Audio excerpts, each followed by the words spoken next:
Hey everyone, welcome to the Arrowhead Addict podcast. If you're wondering why am I looking at these faces and not Matt Verderame, the better Matt, and Patrick Allen, who usually serves as ringmaster for these things, Patrick is probably drunk somewhere in the stands at Arrowhead Stadium. Sterling's probably already drunk at home. They didn't let him into the stadium. And then Matt's going to join in just a few minutes.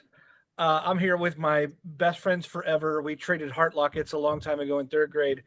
Sterling Holmes. Sterling, how you doing, my friend? Dude, let's go. I'm doing fantastic. I'm pretty sure Patrick Allen just rolled yesterday's beer drinking adventure at Casey Beer Company into today. I don't know if he stopped, to be honest with you. This is just one long day drinking weekend for Patrick.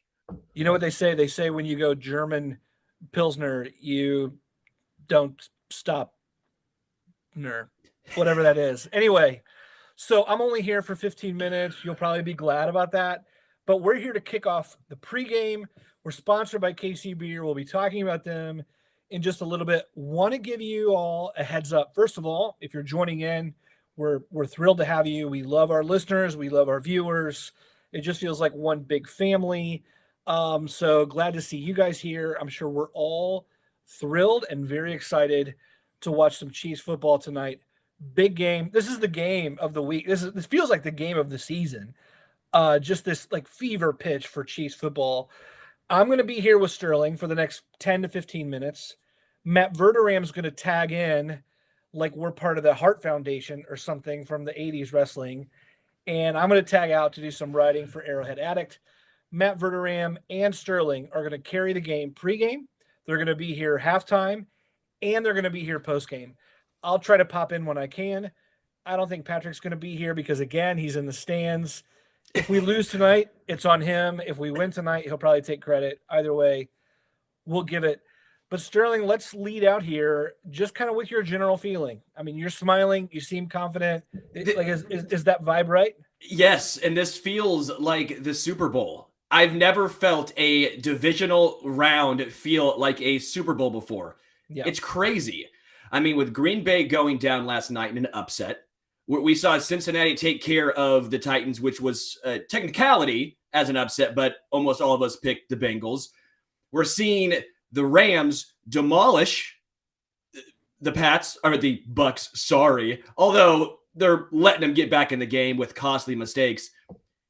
This feels like everything is shaping up for Kansas City. This feels like the next step. Once you get past the Bills, I know there's other games to be played, 2 more games, but it feels like the Bills are the toughest matchup. The national media is mostly taking the Bills side, right? Or at least 60-40 Bills. When has Patrick Mahomes ever felt like an underdog in the playoffs at home against a team like the Buffalo Bills? This just feels incredible. Man, it feels like everyone is wanting to be first to say, I called it, like when the Bills finally arrive, without realizing that the Chiefs are just like sitting in that parking space going, I'm not backing out. I don't know what you guys are talking about. You might as well find another place to park because we're not leaving. So yeah, I'm thrilled for this game. Let's talk real fast. Inactives just came out. Rashad Fenton, cornerback, out. Darrell Williams, running back, out. Both were the only players with any injury designation at all. Both were questionable, which led us to maybe hold out some optimistic hope. But Fenton had a back injury, didn't practice Wednesday, Thursday, even Friday. Williams was able to get some limited practice in, which made you feel like he could possibly get back in there. But we are seeing Clyde come in now, right? Like this is going to be our first look at Clyde in like 3 weeks. And then, Jet, McKinnon looks so good last week. Derek Gore has his fans out there. How are you feeling about inactives? I feel like I'm pretty good about the backfield, and Fenton is the one that has me a little bit more worried. Are you feeling the same way there? Yeah, I'm on the exact same page as you. As far as the backfield goes, I'm fine with this. We're going to see Clyde back, but I do think we'll see a heavy dosage of Jerick McKinnon. 1, he's the healthiest back on this roster right now. 2, just so happens he's been playing the best in recent games. that's obviously a positive right there. With Darrell Williams, if he's going to be your short down back to begin with, if he's going to be the guy you want to give goal line situations, the 3rd and 1s, the 4th and 1s, if he's got a bum toe, good luck getting drive, good luck with the contact balance. So to me, him not being 100%, I don't want to risk that anyway, so I'm fine with how the backfield is going to shake down. As far as Rashad Fenton goes, I am a little bit nervous. This means way more Mike Hughes. This is going to mean DeAndre Baker's going to be getting some snaps here. Rashad Fenton's been a underrated part of this Chiefs secondary for a while. The Bills do have a plethora of talent at wide receiver and at tight end. Any injuries in the secondary is concerning, but this to me isn't going to be if Rashad Fenton played, Chiefs win. If he doesn't play, the Chiefs lose. But it's one of those situations where you're like, man, I do wish Fenton was healthy. Yeah. If the Fenton injury it like thins it out, and it also makes me go like 5-alarm fire if someone else goes down mid-game, like Snead or Ward or like a safety. Then suddenly you're like, oh no, we're down like both guys, and then it feels like a massive play there. Everyone's coming in pretty healthy. Want to give a shout out to our sponsor, but do so in a different way. Typically, we can like read things that we love about the company, talk about it in that way. But Sterling and our friend Patrick, who's normally here, as we said earlier, actually like went to see for themselves firsthand, met with the folks, our friends at KC Beer, and just wanted to give you a chance to share like, how was that experience? Did you guys get the tour? You went yesterday. I know you even met like some of our other writers from Arrowhead Addict. I mean, it just seemed like a great afternoon. How was that for you? Oh, it was incredible. We watched football, drank beer, hung out with the owner, Steve. Great guy. Steve is a hell of a dude. Got this KC Beer sweatshirt. We were sitting outside, and I am an idiot and come underprepared. Didn't bring a jacket because why would I? If you come underprepared, sometimes you get free stuff. That's what this was. It was fantastic. They've actually won a silver medal in Germany for beer brewing. They showed us this. They showed us the plaque and everything. It's badass. By the way, no other Americans have done this. It just shows the type of fortitude that goes into only using the 4 ingredients, to being so particular in brewing German beer. To be honest with you, it was phenomenal. It was such a cool experience. We had a great time. Again, Patrick, he might have been a little hungover today, but he's going to keep rolling. Patrick's going this entire weekend just hitting up all the KC spots and getting his beer on. But KC Beer Company, you got to check it out. I love it. So we'll talk more about that later. Let's talk a little bit like in the lead up to the week, right? We had a little bit different. We just had a question. Is Verderame on the show? Verderame is actually going to be on in like 3 minutes. So if you love him, which you should, he'll be on just a minute. He's going to be carrying things throughout. I'm here for a little bit of the pregame. Want to go back to the week we had. We just had a question about Damon Arnett.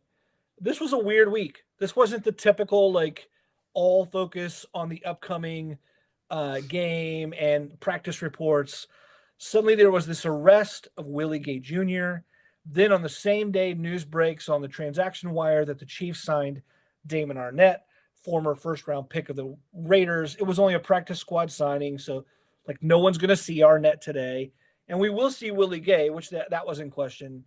How do you feel about maybe a little bit of drama as a part of the Chiefs like week of preparation, whatever? Or are you just, I mean, you're already shaking your head. So no, like, it's nothing at all. Yeah. No, I'm not worried. If the Chiefs lose, I'm sure we'll hear a whole bunch of talk about this got in their heads, or this was a cloud over what was leading up to this game. But no, I don't think this will have any impact on what's going to be going on in this game. You mentioned it. Arnett's not playing. Willie Gay Jr. is playing.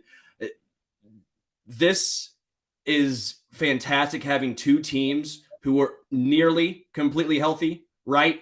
It's never fun when you go into a game and there's always that what if scenario going on post. Remember the Chiefs in the Super Bowl, the offensive line. Well, the Chiefs would have won with a healthy offensive line. We will never know. At least for Kansas City, you're missing Fenton and Darrell Williams. But for the most part, you're not missing a Tyreek. You're not missing anyone on the offensive line. You're not missing Travis or Mahomes, right? The Bills aren't missing anyone except for Tre'Davious White. Yeah. this is what you want. Two teams at nearly full strength going at it. Yep. It makes it that much sweeter when Kansas City wins. It makes it that much sweeter. The Bills can't come back with any, oh, well, Stephon Diggs was hurt. I can't wait. Right. Let's leverage that. If we go back, the Bills deserve a lot of credit for the way they won early in the season. It was a great win. They were the more prepared team. They played better. They won at Arrowhead. Big win. It was a big win, a feather in their cap. They should feel confident about that and their ability to come into Arrowhead again. I get why Bills fans would be confident. That said, you were just talking about, you play the what if game if certain guys weren't there. You can make a laundry list. Like this defense feels like this current defense makes the week 5 defense put up by the Chiefs look like a junior varsity squad, right? I mean, you had 100% Dan Sorensen getting snaps instead of Juan Thornhill. You had Frank Clark and Willie Gay Jr. making their first games back from injuries that had kept them like out of shape and not quite up to par. Then you just didn't have Chris Jones. You didn't have Charvarius Ward. Melvin Ingram hadn't signed with the team. I mean, you're talking about more than half of the starters being seriously affected. We welcome Matt Verderame. We're talking about the differences in the defense between the game and the last. I was going to ask Sterling, Matt, you're looking sharper than Sterling today, so I'll switch it to you instead. I'm not. And I'll let you carry this as I'm going to sign out and get a little bit ready. But Matt, we'd love to have you talk about the difference between maybe the junior varsity level squad before, like the way the defense was looking in week 5 and the way that we're looking now heading into the divisional round. Well, I mean, look, that defense in September and October, that wasn't even the JV squad. That was like the modified team, and everybody had the chicken pox. I mean, freshman B team. Oh my God, as bad as it gets. As bad as it gets. No, I mean, look, there's obvious differences. And I don't know how much you guys have touched on all this, but you got Chris Jones who didn't play. By the way, getting a good shot of Arrowhead here. That parking lot looks magnificent. But no, look, I think there's a ton of differences. We're talking about Chris Jones didn't play. Melvin Ingram wasn't even on the roster at that point. Willie Gay, it was his first game back. He had limited snaps. Nick Bolton was nowhere near the player that he's been down the stretch. They did not have Charvarius Ward, who I expect to travel tonight in this game with Diggs. I do not think the Chiefs are going to allow Mike Hughes to be on Stephon Diggs. If they do, shame on them. I would expect Ward to travel and Snead to play him when he's on the inside in the slot. They did not have Thornhill playing deep safety. It was famously Dan Sorensen, who played 100% of the snaps that night and was beat deep on a Dawson Knox touchdown and was beat deep on a 61-yarder to Stephon Diggs. He will not be a deep safety, God willing. It will be Juan Thornhill all the time. And so, look, there are a lot of differences, but the Bills also different in some regards. Isaiah McKenzie's more of a factor now. Gabriel Davis has played better as of late. But I do think it's interesting. Emmanuel Sanders and Cole Beasley have done nothing since the end of October. Nothing. If you go and look at both of them, neither one of them, I don't think either one's had a 70-yard game. So that's interesting to know. But Devin Singletary's more of a factor now. Yeah. And so the Chiefs are going to have to account for him. It's going to be very interesting to see how the Chiefs play this. I wonder if Spags will stick with that third down package of Neiman and Sorensen, or if we're going to get more Willie Gay in this game to spy Josh Allen. Well, I love it. Fellas, I'm going to get out of here. Let you two carry. You may want to update fans on what they can expect from you now, halftime and whatnot, the abbreviated schedule. But I'll say go Chiefs. Thanks, everyone, for listening. I'll see you guys later. All right. Hey, Matt, thanks, man. Appreciate it. Obviously, everybody go check out arrowheadaddict.com, which will have the game covered wall to wall. Matt does a great job there. All right. So, look, I guess to take Connor's advice, we're going to have this pregame show right up to 5:30 Central Time. And then we'll be back. Sterling and I will be for the halftime. And then we'll be back postgame. If they lose, it's going to be a quick postgame. If they win, we might be here till midnight. So it's going to be a great game. I've been tweeting a lot about this, Sterling. I don't know how much you've been following it. The betting line opened at Chiefs 2.5. It went all the way down to the Bills being an underdog only by a point last night in some books. Now, a lot of sharp money in the last hour. It's all the way back up to 2.5. So a lot of people betting late on Kansas City, essentially taking a money line I just find it interesting. I don't know if other people care or not. I think it kind of tells you the way people think the game might go. Yeah, I think it's going to be close, but I say who gives a shit as long as Kansas City wins. If it's by 1, if it's 2, is it 3, or if it's 30? As long as the Chiefs come away with a victory, who cares? At this point, the Chiefs control their own destiny when it comes to home field advantage. The 1 seed. This is a dream. This is shaping up like when the Chiefs made the playoffs going 8-8, or was it 9-7 that one season? Yeah, 9-7. I mean, the stars are aligning. This is fantastic. I am so excited. And let me get your thoughts on this. Is this the most pumped you've ever been for a divisional game? Because this almost has the feelings of a Super Bowl. Based on what the national media is saying, based on the matchup, this feels like such a more important game than the round it's currently in. I've almost made the mistake, and it's not because I'm dissing the Bengals. It really isn't. I just, like, 5 times this week, I've almost called it the AFC Championship game. I mean, the build-up to it has been nuts. By the way, how the hell did the Bucs just score a touchdown? I turned the game off. 55-yard bomb to Mike Evans. Oh, my God. Like, I'm watching the replay now. Good Lord, the Rams, choke artist. They miss a field goal. Cam Akers. Not to get off on the Rams. 47-yard field goal short? We have a broken leg? Am I kicking? It's 70 degrees. How the hell is it short? Anyway, look, we're not here to talk about the Rams. I think it's a great question, Sterling. I think it's – I don't normally – as the longer I've covered the league and I just kind of work in football, like, I'm still a fan. I obviously, look, anybody who watches this thing, if you ever watch that live show we do with the Chargers, like, I still get very into the game. But during the week, I don't get that emotionally. Like, it's more just like during the game. Because now, I'm busy. We're all busy covering the game. I have found myself very into this game. And I think part of it is, be honest, it's a fan of me a little bit. Like, you turn on NFL Network, you turn on ESPN, and if I have to hear one more person say the Bills are more talented than the Chiefs, my head's going to explode. Like, look, the Bills might win the football game. They might win the game. They're very good. They're really talented. I think Allen, A, is a lot of fun to watch, and B, is very good. They're extremely well coached. But my God, if I have to hear one more person say, well, the Buffalo's really got a much better roster. The Chiefs have like 5 guys on this team that are going to the Hall of Fame. Like, do the Bills even have one? Like, maybe Allen will. Like, maybe, depending on how his career turns out. Tre'Davious White obviously is a great player, but he, of course, is out. It's bonkers to me. I think the Chiefs' biggest advantage in this game is up front. I think they're better on the offensive line. I think they're better on the defensive line. And yet it's just a bizarre narrative that I got to say has really kind of gotten me fired up for the game.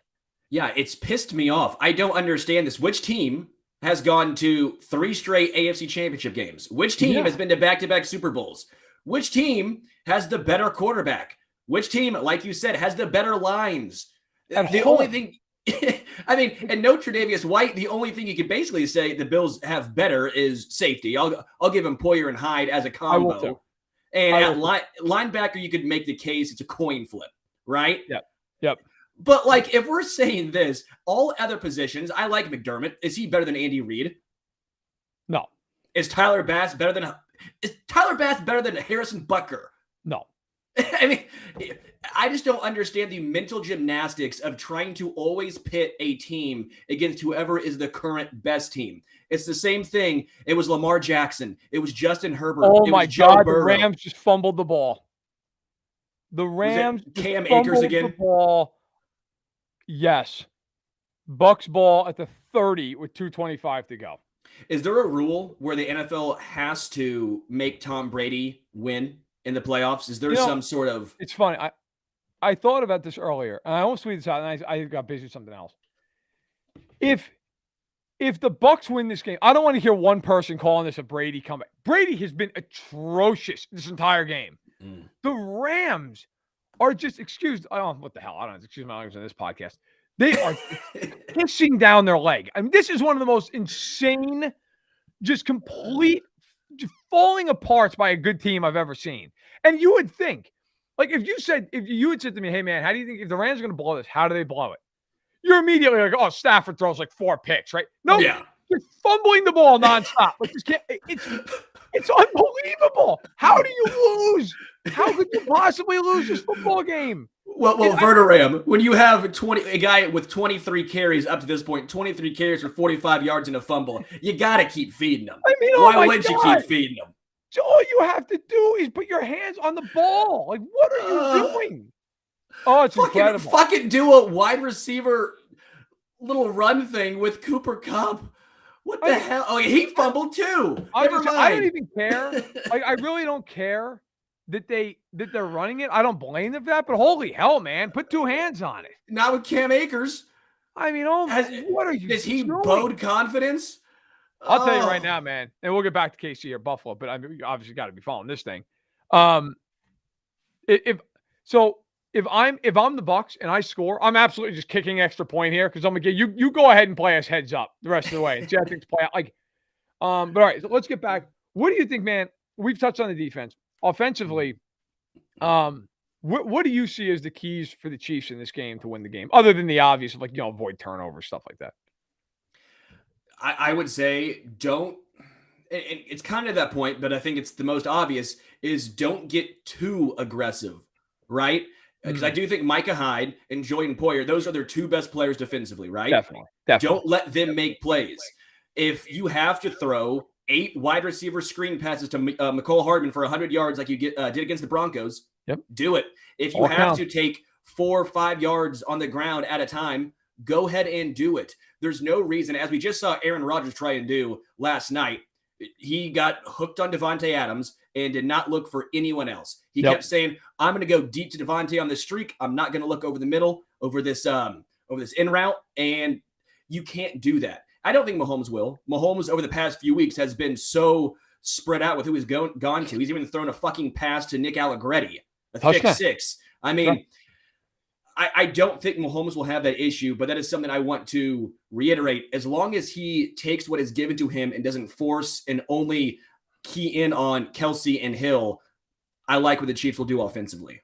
Man, I'll tell you, I think this is why you brought in this offensive line.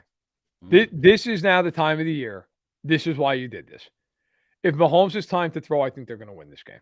I'll boil it down simple as that. If he has time to throw against their zone coverages, it's not even that, and that's not a criticism of Buffalo. It's just when you give a great quarterback time, especially when you're playing zone behind it, and there's all these pockets that can be stretched out, manipulated by I think if you're the Chiefs, this is a game where you've got to be able to handle the Bills up front and just say, look, if he's got 3-4 seconds to throw, it's a wrap. Like somebody's getting open.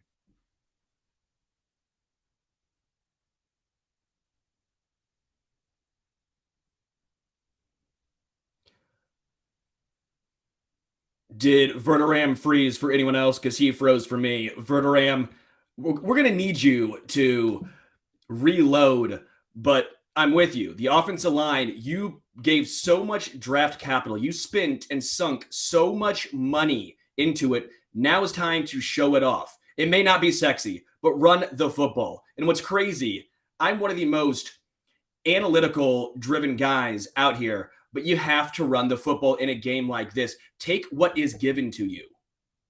Don't try and force the ball to Tyreek Hill or Travis Kelce. You have this new offensive line with Joe Thuney, with Creed Humphrey, with Trey Smith. You have these big maulers up front. Give the ball to Jerick McKinnon and get your 4 and 5 yards. That is what the Kansas City Chiefs need to do. I don't want to slight the Bills. I understand they're number 1 DVOA defensively. They're first in EPA defensively, aka those are the analytics, the numbers you don't always see that show they're a very good defensive team. But I do think you have to take into account the teams they played.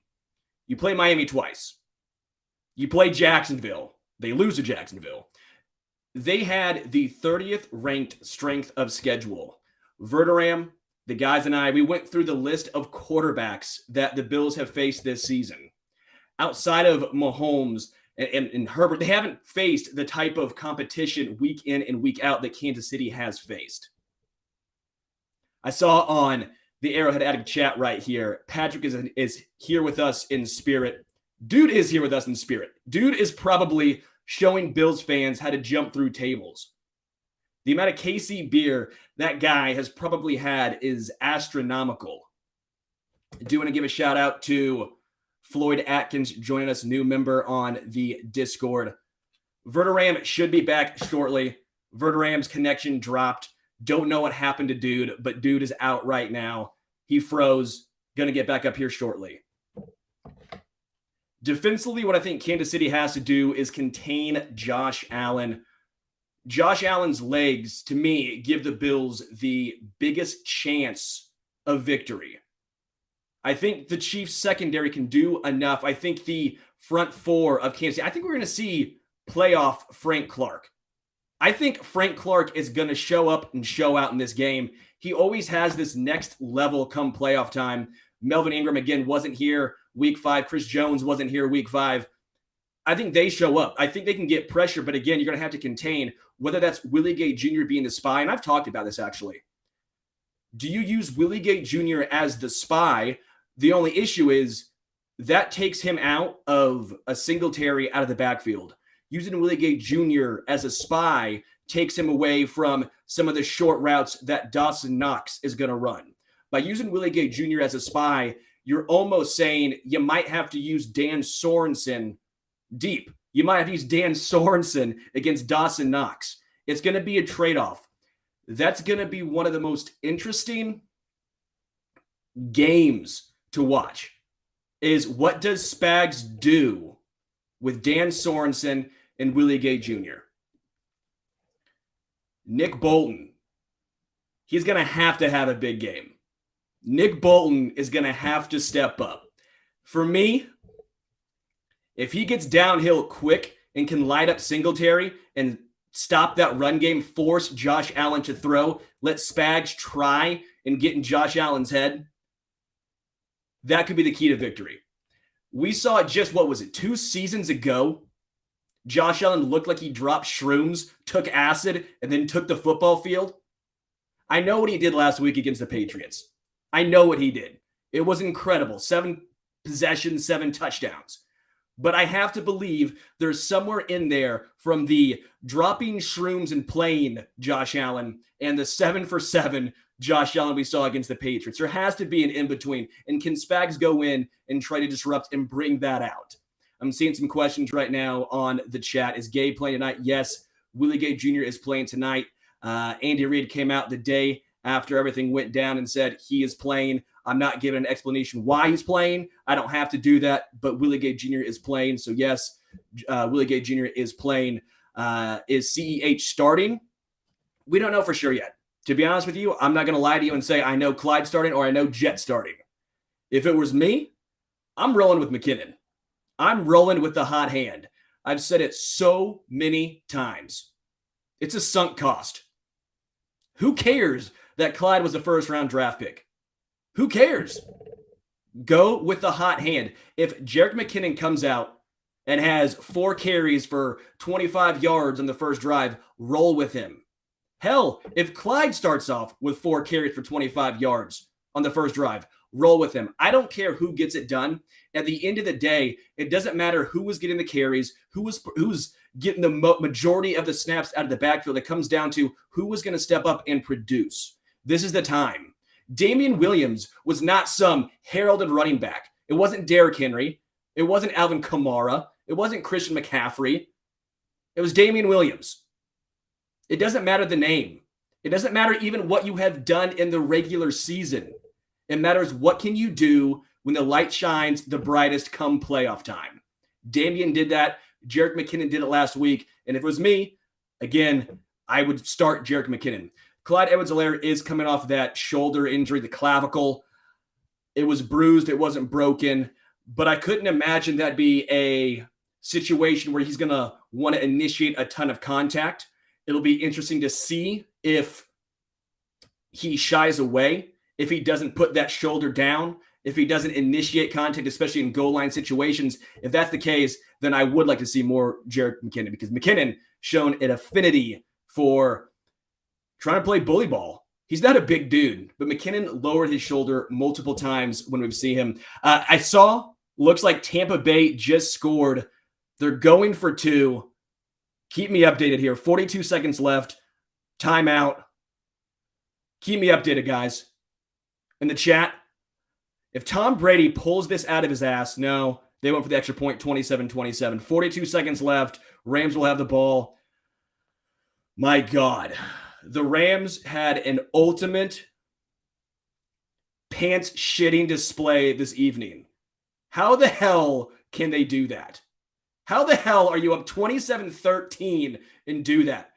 Cam Akers, 2 fumbles. Cam Akers fumbled on the 1-yard line and then fumbles with 3 minutes left in the game. I don't care. Let's put it this way. Clyde, Jerick McKinnon, and Derek Gore. Don't fumble. Don't pull a Cam Akers. All right? Please, for the love of God, do not pull a Cam Akers. I do want to say, give you guys a heads up. We'll be doing this up until kickoff.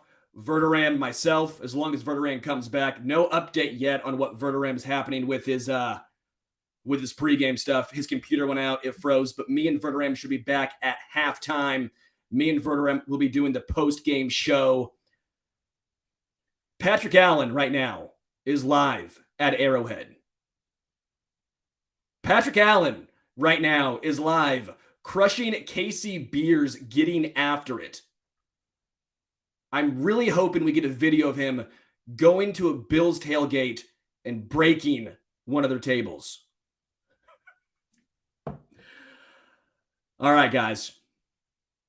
My prediction for this Chiefs game, 27-26. I think Mahomes is the better quarterback. I think this team is better. They're better in the trenches. As much as I respect the Bills, as much as I respect what they can do in their secondary with Micah Hyde, with Jordan Poyer, I think Kansas City, they have too many weapons. The Chiefs, they've been here, and I think there is something to that. I think there's something to being to 3 straight AFC championship games. There is something to going to back-to-back Super Bowls. It's a case of you know what to do when the lights are on, when you can't think, when it's almost like semi-pro, right? When you're so nervous, when you're so tired, you're on the edge.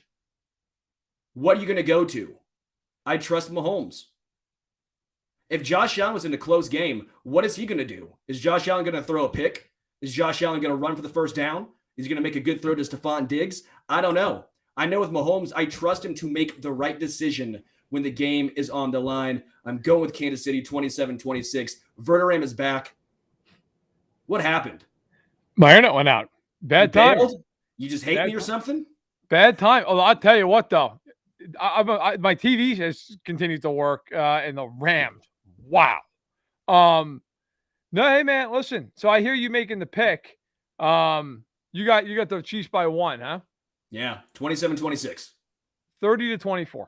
And I almost want to go 34-24, but I'm going to go with the 1-score game.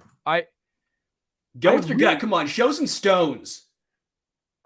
Go with your convictions. I just think I have a lot of respect for the Bills. I think they're very good. I just think the Chiefs are better. Listen, I would be more than happy. Man, the Rams just hit the biggest deep ball in the world. They're going to win the game. Holy crap. The Rams are coming back. I saw we were getting live updates in the chat. I saw the 27-27. Originally, I thought they were going for 2. The Rams just hit a bomb down the field all the way to the 12-yard line. And they're gonna spike it with 4 seconds to go. So all they got to do is hit a 30-yard field goal. Although the way this game's gone. Let's hope his leg can get there, right? I actually think about that. I'm like, what do they have to do to get to a 40-yard field goal? But no, listen. I think I have a ton of respect for Buffalo. I do. I think they're the best team that's not Kansas City and left in this whole deal. And I think they're really, really talented. But I just think ultimately Kansas City's a better team. I think the Bills have great coaching. I think Andy Reid's a little bit better of a coach. I think Josh Allen's a great quarterback. I think Patrick Mahomes is a little bit better of a quarterback. I think as I'm watching this year, he got it. Oh, yeah, let's go. Game. Let's go. Game's over. So, I think of all, you just keep going down the line. Like, look, I think Buffalo has good players, but I think Kansas City is better on the offensive line. I think they're better on the defensive line. with White out, I think the Chiefs have better corners. Now, if White was there, I would not say that, but he's out. I agree with you, Sterling. We talked about this, that, look, I think ultimately the Bills have the best safety tandem maybe in football. And so I would give them the edge there. The Chiefs have a Hall of Famer at safety. Like, it's not like there's some massive, like, chasm there. I just think in the end, Kansas City's, I keep seeing these like, well, but the Bills have 6 good pass catchers. And it's like, yeah, but if you lined up every guy in the field and said, who are the 2 guys you're taking? They're both on Kansas City. They're Kelsey and they're Hill. Like, I don't care that the Bills' 4th receiver is better than Demarcus Robinson. I don't give a shit. Like, how much is that going to matter? Like, I don't care. I don't care. Like, that's like me being like, well, you know, Clyde Edwards-Helaire is better than their backup running back. Who cares? I don't care. So to me, I just look at if the Bills win the game, and I said this on a Spaces earlier today, it's going to be because Allen's out of his mind. That's why. It's not going to be because Mahomes plays like crap. I'd be shocked. It's not going to be because Buffalo comes in and dominates up front. I would be very surprised. It's going to be because Allen throws for like 300 yards and runs for 50 and accounts for 3 or 4 touchdowns, which, by the way, is what happened in week 5. He had 374 yards and 4 touchdowns. Okay. Like, that's how Buffalo is going to win this game. If he doesn't go off, I don't think they're going to win the game. Like, I don't know. What is their left hand in this game? If he throws for 220, 2 touchdowns and runs for 30 yards, like, what is the left hand? Devin Singletary is going to be Walter Payton? Like, I don't know. You know, like, I don't see. I will say this, and I'll leave this as my last prediction on this. I don't have a prediction as much as a commentary. If I'm the Bills, the one thing you cannot do in this game is let the Chiefs get off to a fast start, because that place is going to be going nuts. It's a very hard place to play, and the Chiefs, they're a momentum team. Like, if they get going, as we saw against Pittsburgh, it can just be an avalanche. It can be 28 points in a quarter. So I would say if you're the Bills, even like if you get out of the first quarter and you're winning, that's amazing. If you're tied, you're okay. You do not want to have a quarter where you're down 10-0 after the first quarter. If you hear swag surfing, it's over. The second you hear swag surfing and you see Chris Jones and Clyde on the sideline, yeah, it's over. The game's over. Once you see that, pack up your bags, get on the bus, you're out, go home. How much credence do you give in situations come playoff time to teams who have been there before, been there, done that?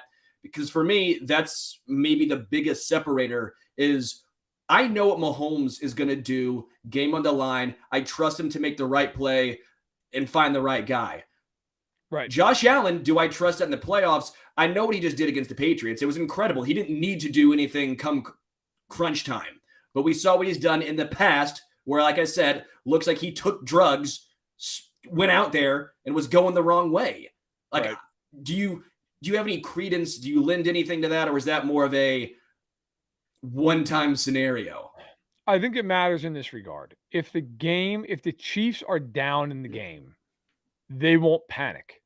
They've been there a million times. They've been down 24-0 and 17-7, and they've been down 10 points in the Super Bowl, 20-10, right? Like, they've been down a million playoffs. They were down 9-0 to the Bills last year and then just destroyed them. Went on a 38-6 run.